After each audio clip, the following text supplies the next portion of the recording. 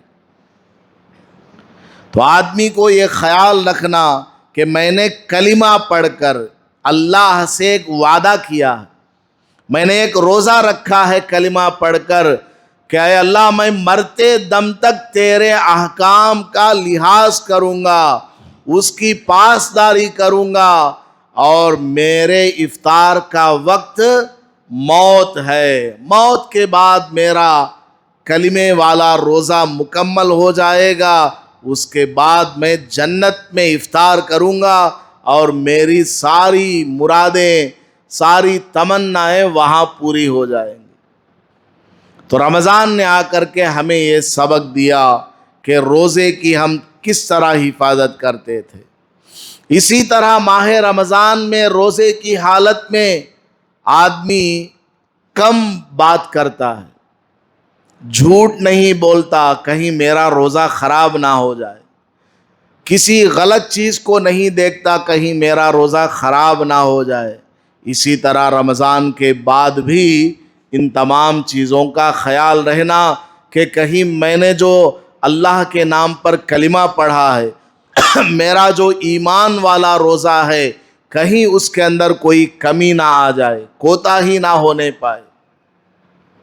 رمضان میں ہم افطار کے وقت میں غریبوں کا خیال کرتے ہیں، غریبوں میں اپنا مال تقسیم کرتے ہیں، کسی کے گھر راشن پہنچاتے ہیں، کسی کے گھر افطار کا سامان پہنچاتے ہیں، بہن کے یہاں، بھائی کے یہاں، اڑوس پڑوس میں، محلے کے غربا میں، مسجد میں، مدرسے میں، یتیم بیوہ مساکین کے گھروں میں ہم اپنا مال خرچ کرتے ہیں۔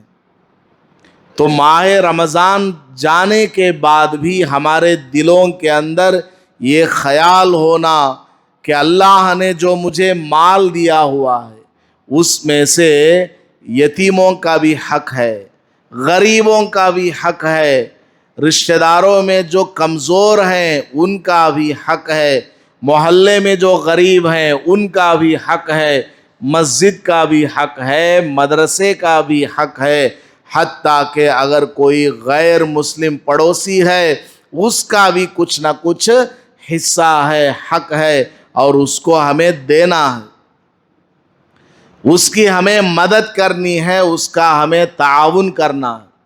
پوری زندگی آدمی اس بات کا خیال کرے اور رمضان میں جس طرح اپنا دل بڑا کر کے اپنی جیب سے روپیہ پیسہ خرچ کیا کرتا تھا، اسی طرح رمضان کے بعد بھی وقتاً فوقتاً غریبوں، یتیموں، بیوہ اور مساکین پر اور مساجد میں، مدارس میں اپنا مال لگاتے رہنا چاہیے۔ تو رمضان نے آ کر کے ہمیں ایک سبق یہ بھی دیا ہے۔ رمضان میں کیسا ہی مسلمان کیوں نہ ہو 5 وقت کی نماز کے لیے آ جایا کرتا تھا، چاہے اس کو نماز پڑھنا آتی ہو نہ آتی ہو، اس کو کوئی صورت یاد ہو نہ ہو، وقت ملے نہ ملے، چاہے تکبیر اولیٰ کے ساتھ یا جماعت کی آخری رکعت مل جائے یا جماعت چھوٹ گئی پھر بھی آ کر کے مسجد میں پڑھ لیتا یا گھر میں پڑھ لیتا، آفس میں پڑھ لیتا، گاڑی روک کر کے رمضان میں نماز پڑھا کرتا تھا۔ تو یہ نماز صرف رمضان کے لیے نہیں ہے، رمضان کے بعد بھی پوری زندگی نماز پڑھنے کا حکم ہے۔ رمضان کے بعد بھی پوری زندگی ہمیں نماز کا اہتمام کرنا، 5 وقت کی نماز کا اہتمام کرنا۔ رمضان کے بعد بھی اس کا ہمیں خیال ہونا، جس طرح رمضان میں ہم نمازوں میں آیا کرتے تھے اسی طرح پورے سال ہمیں نماز کو آنا، مسجدوں کو نمازیوں سے بھر دینا، آتے ہوئے دوسرے مسلمانوں کو بھی نماز کی دعوت دے کر ان کا ہاتھ پیر پکڑ کر ان کو نصیحت کر کے لے کر کے آنا، گھر میں بھی نماز کا اہتمام کرنے کے لیے عورتوں کو تلقین کرنا، ترغیب دلانا۔ یہ ہمیں رمضان کے ذریعے سبق ملا کہ رمضان میں تمہارے لیے 5 ٹائم نماز پڑھنا کوئی مشکل نہیں تھا، اب رمضان کے بعد کیسے مشکل ہو گیا؟ پڑھو، پابندی کرو، اہتمام کرو، تمہاری زندگیوں میں اللہ تعالی نماز کی برکت سے خیر کو لائے گا، دن بھر کے کاموں کو اللہ تعالی آسان کر دے گا۔ اور رمضان میں خاص کر کے آدمی سنتوں کا اہتمام کرتا ہے، فجر سے پہلے کی سنت، ظہر سے پہلے کی سنت، ظہر کے بعد کی سنت، عصر سے پہلے کی سنت، مغرب کے بعد، عشاء کے بعد کی سنت، اور اس کے علاوہ 20 رکعت تراویح کی نماز پڑھتا ہے، چاہے اس کو تکلیف کیوں نہ ہو، چاہے اس کے ہاتھ پیر میں طاقت کیوں نہ ہو، کمزوری کیوں نہ ہو، آدمی رمضان میں وقت نکال کر 20 رکعت تراویح پڑھتا ہے۔ تو رمضان کے بعد بھی پورے سال آدمی کو چاہیے کہ وہ فرض نماز کے علاوہ واجب نماز، سنت مؤکدہ نماز، سنت غیر مؤکدہ اور نفل نمازوں کا اہتمام کرے، جتنا ہو سکے نفل پڑھے۔ اشراق کی نماز ہے، چاشت کی نماز ہے، اوابین کی نماز ہے، مغرب کے بعد کی نفل، عشاء کے بعد کی نفل، ظہر کے بعد کی نفل، اور اس کے علاوہ کبھی کبھار صلاۃ التوبہ، صلاۃ الحاجت، صلاۃ التسبیح، مسجد میں آیا وضو کر کے تو تحیت المسجد، تحیت الوضو، اس طرح آدمی کو جب بھی تھوڑا بہت وقت ملا نفل نماز پڑھنے کا اہتمام کرے۔ جو آدمی نفل نماز پڑھتا ہے اس کو اللہ تعالیٰ کا قرب حاصل ہوتا ہے، وہ بندہ اللہ کا نزدیکی ہو جاتا ہے۔ فرض تو ڈیوٹی ہے، ذمہ داری ہے، اس کے ساتھ میں بندہ ایکسٹرا پڑھتا ہے، تو فرض نماز میں اگر کوئی کوتاہی ہے، نفل نماز کے ذریعے اللہ تعالیٰ فرض کی کمی کوتاہی کو پر کر دیتا ہے، اور نفل نماز پڑھنے سے بندہ اللہ کا بڑا ہی قریبی بن جاتا ہے۔ اس لیے رمضان کے بعد بھی آدمی کو چاہیے کہ وہ نفل نمازوں کا اہتمام کرے، سنت نمازوں کا اہتمام کرے۔ گھر میں خالی بیٹھا ہے، وضو کیا، 2 رکعت نفل پڑھا، خالی بیٹھا ہے دکان میں، وضو کیا، دکان میں ہی 2 رکعت نفل پڑھ لیا، کتنا بڑا فائدہ ہو جائے گا، دکان کے اندر برکت آئے گی۔ نبی پاک صلی اللہ علیہ وسلم نے ارشاد فرمایا، اپنے گھروں کو قبرستان مت بناؤ۔ کیا بات فرمائی دیکھیے، اپنے گھروں کو قبرستان مت بناؤ۔ صحابہ نے پوچھا گھروں کو قبرستان بنانے کا کیا مطلب؟ حضور نے فرمایا گھروں کے اندر تم کوئی نماز ہی نہ پڑھو، یہ ہے گھروں کو قبرستان بنانا۔ مردوں کو، عورتیں تو گھر میں پڑھتی ہی ہیں، مردوں کو بھی چاہیے کہ وہ گھر میں نماز پڑھا کرے۔ اشراق کی نفل نماز پڑھو، چاشت پڑھو، اوابین پڑھو، تہجد پڑھو۔ اس کے علاوہ فرض سے پہلے کی سنت پڑھ کر مسجد میں آؤ۔ اگر ٹائم ہے تو سنت نماز گھر میں پڑھ کر کے آنا افضل ہے، اور وضو گھر سے بنا کر کے آنا افضل ہے۔ گھر سے وضو بنا کر کے آئیں گے، قدم قدم پر ایک ایک نیکی ملے گی اور ایک ایک گناہ معاف ہوگا۔ گھر سے وضو بنا کر کے مسجد کو آنا ایسا ہے جیسا کہ احرام باندھ کر کے حج کو جانا، اتنا بڑا ثواب ملتا ہے۔ تو گھر میں وضو کرنے کا اہتمام ہونا چاہیے۔ بچے آپ کو دیکھیں گے آپ وضو کر رہے ہیں، مسواک کر رہے ہیں، گھر میں آپ مصلی بچھا کر کے نفل نماز، سنت نماز پڑھ رہے ہیں، گھر کی عورت کو بھی شوق پیدا ہوگا کہ مجھے بھی نماز پڑھنا ہے۔ اگر اس کو نماز پڑھنے کا جذبہ نہیں، آپ کو دیکھ کر کے وہ سیکھے گی۔ تو گھر کے اندر نفل نمازوں کا اہتمام کریں، سنتوں کا اہتمام کریں۔ تو رمضان نے آ کر کے ہمیں یہ سبق دیا کہ رمضان کے اندر تم فرض کے علاوہ بھی بہت ساری نمازیں پڑھا کرتے تھے، 20 رکعت تراویح کی پڑھا کرتے تھے، لمبی لمبی نماز پڑھا کرتے تھے۔ رمضان ہو گیا تو کیا ہو گیا کہ تم صرف فرض پڑھ کے سلام پھیر کر کے چلے جاتے ہو۔ اکثر لوگ فرض نماز کا سلام پھیرتے ہی پیچھے مڑ کر کے دیکھتے ہیں، جیسے ہی جگہ نظر آئے نکلتے ہیں۔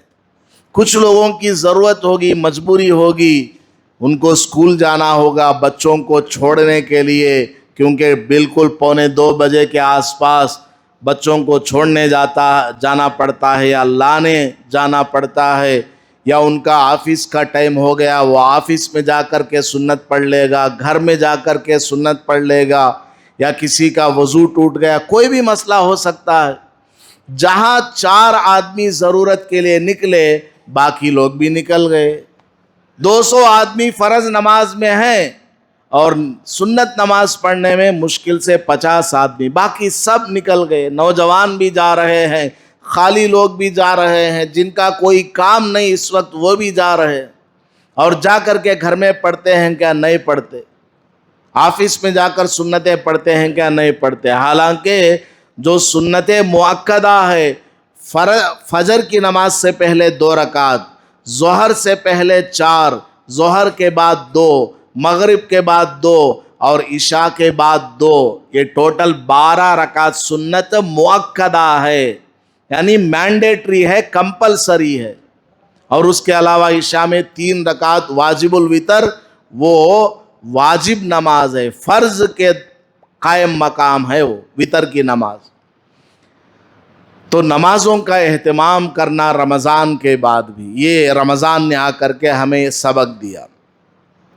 اسی طرح نبی پاک صلی اللہ علیہ وسلم نے ارشاد فرمایا، رمضان میں آدمی روزہ رکھتا ہے پورا مہینہ، حضور نے فرمایا اور تھوڑی ہمت کر لو، من صام رمضان ثم اتبعہ 6 من شوال کان کصیام الدہر، جس آدمی نے رمضان کے روزے رکھے اور اس کے علاوہ شوال کے بھی 6 روزے رکھ لیے تو پورے سال روزہ رکھنے کا ثواب ملتا۔ رمضان کے 30 روزے، شوال کے، یہ مہینہ شوال کا، اس کے 6 روزے، ٹوٹل 30 پر 6 روزے۔ اور اللہ کا بنایا ہوا قانون کیا ہے؟ من جاء بالحسنۃ فلہ عشر امثالھا، جو بندہ 1 نیکی لے کر آئے گا ہم اس کو 10 نیکی بنا کر کے بدلہ دیں گے۔ تو 30 پر 6 روزے آپ نے رکھ لیا، انٹو 10 کتنے ہو گئے؟ 360 روزے۔ اور چاند کا جو مہینہ ہوتا ہے ایک مہینہ 29 کا ہوتا، ایک مہینہ 30 کا ہوتا، تو سال بھر میں 360 دن سے بھی کم ہوتے ہیں۔ تو نبی پاک صلی اللہ علیہ وسلم نے ارشاد فرمایا، جس نے ماہ رمضان کا روزہ رکھا اور اس کے علاوہ شوال کے بھی 6 روزے رکھ لیے تو پورے سال روزہ رکھنے کا ثواب مل جاتا ہے۔ تو ماہ شوال یہ چل رہا ہے، اس میں 6 روزے رکھ لیجئے، نفل روزے۔ شروع کے 10 دن میں 2 روزے رکھ لیے، بیچ کے 10 دن میں 2 روزے، لاسٹ کے 10 دن میں 2 روزے، اس طرح سے آسانی ہو جائے گی۔ یا شروع کے 15 دن میں 3 روزے رکھ لیے، آخر کے 15 دن میں 3 روزے رکھ لیے، یا آپ کے اندر ہمت ہے کنٹینیو 6 روزے رکھ لیے، جیسا چاہے آپ کر سکتے ہیں، جائز ہے نفل روزہ۔ یا حضور صلی اللہ علیہ وسلم ہر پیر اور جمعرات کا روزہ رکھتے تھے، تو آپ لوگ بھی پیر اور جمعرات کو شوال کا روزہ رکھ لیجئے، آپ کو شوال کے روزے کا بھی ثواب ملے گا، حضور والا جو روزہ ہے پیر والا جمعرات والا اس کا ثواب بھی مل جائے گا۔ اسی طرح حضور صلی اللہ علیہ وسلم کی سنت کیا ہے؟ ہر مہینہ 3 روزے رکھتے تھے، چاند کی 13 تاریخ کو، 14 تاریخ کو، 15 تاریخ کو۔ تو ابھی شوال کے 13 تاریخ کو شوال کا ایک روزہ نیت کر لیجئے، 14 تاریخ کو بھی شوال کے ایک روزے کی نیت کر لیجئے، 15 تاریخ کو بھی شوال کے ایک روزے کی نیت کر لیجئے، تو شوال کے 3 روزے بھی ہو جائیں گے، اور حضور صلی اللہ علیہ وسلم کے وہ مہینے کے 3 روزے والی جو سنت ہے اس کا ثواب بھی آپ کو مل جائے گا۔ تو ایک روزے کے اندر 2 روزوں کا ثواب مل جائے گا۔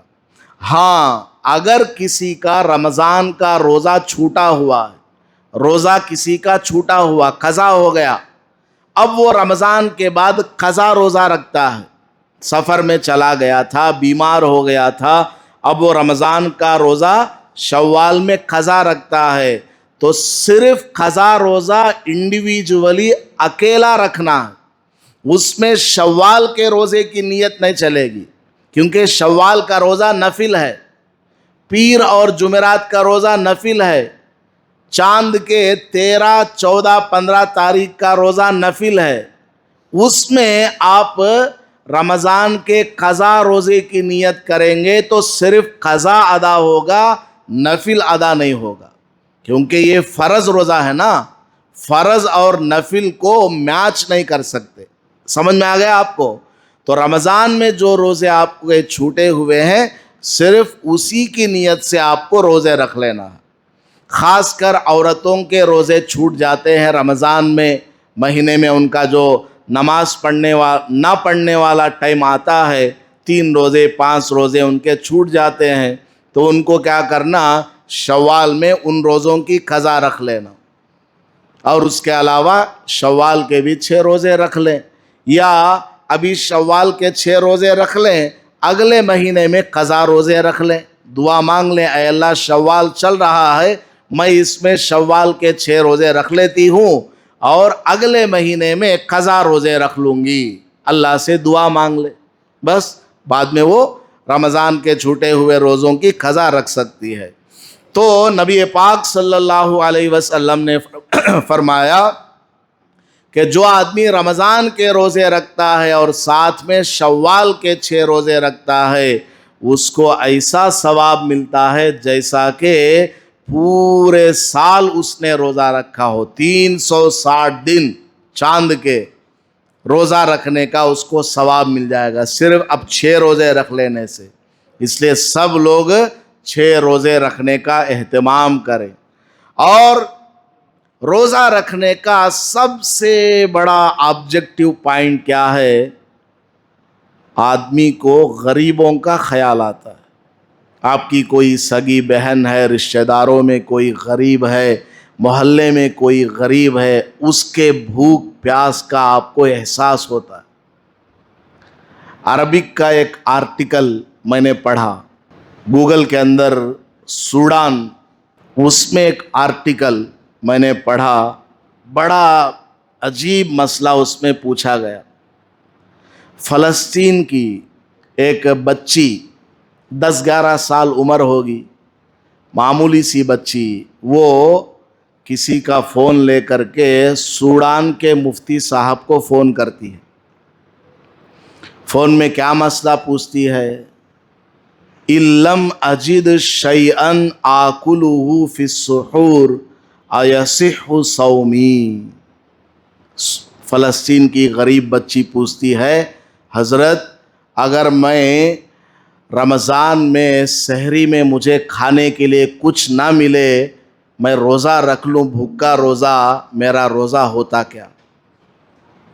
غریب بچی فلسطین کی سوڈان کے مفتی صاحب کو فون کر کے پوچھتی ہے، یہاں ہمیں سحری میں کھانے کے لیے کچھ نہیں ملتا ہے، رمضان ابھی جو چل رہا ہے، رمضان چل رہا ہے، اگر مجھے سحری میں کھانے پینے کے لیے کچھ نہ ملے اور میں روزہ رکھ لوں تو میرا روزہ ہوگا کیا؟ سامنے سے مفتی صاحب رو رہے، کوئی جواب نہیں ان کے پاس۔ یہ بچی پوچھتی ہے، حضرت جواب دو۔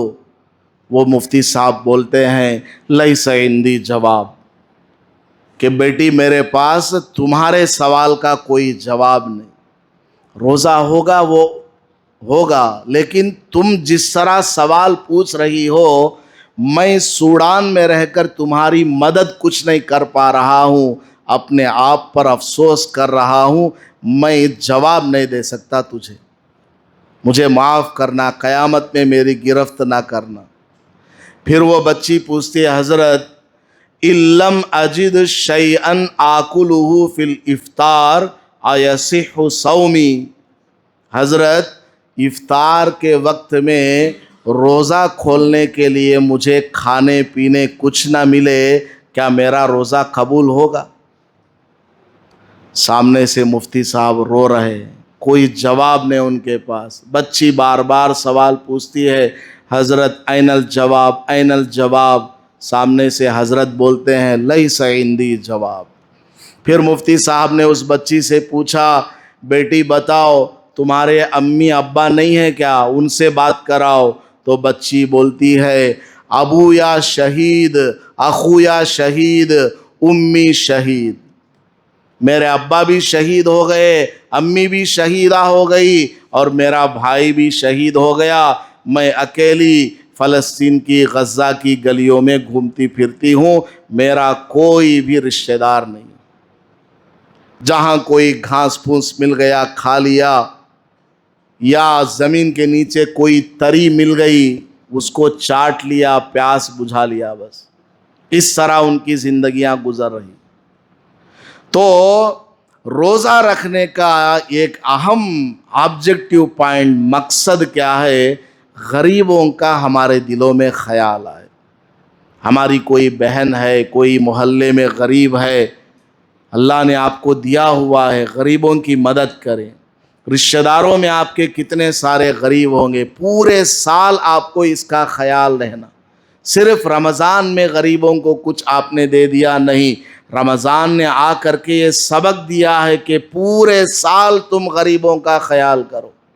اور پورے سال غریبوں کا خیال کیسے آئے گا؟ نفل روزہ رکھنے سے آئے گا۔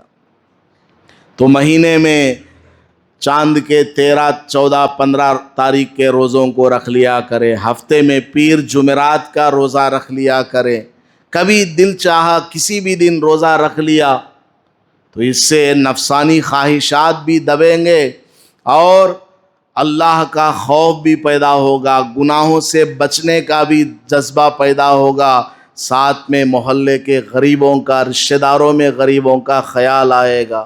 یہ رمضان آ کر کے ہمیں اب شروع سے لے کر اب تک میں نے جتنی باتیں بتائی ہیں یہ سارے سبق دیے ہیں، اور صرف رمضان میں اللہ تعالی ہماری دعاؤں کو قبول کرنے والا نہیں، پورے سال اللہ کا دروازہ کھلا ہوا ہے، اے میرے بندو مانگو مجھ سے، کیا مانگتے ہو، تمہاری کیا حاجت ہے، کیا ضرورت ہے، سب مل کر کے رہو، پیار و محبت کے ساتھ رہو، اور اتحاد اور اتفاق کے ساتھ رہو، ایک فیملی کی طرح پورے محلے والے پورے مسلمان ہونا چاہیے۔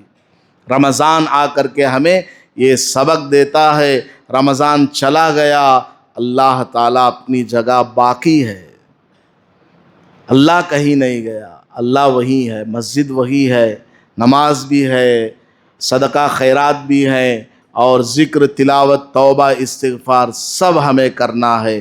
اللہ تعالی ہمیں عمل کی توفیق عطا فرمائے، آمین۔ وآخر دعوانا الحمد للہ رب العالمین۔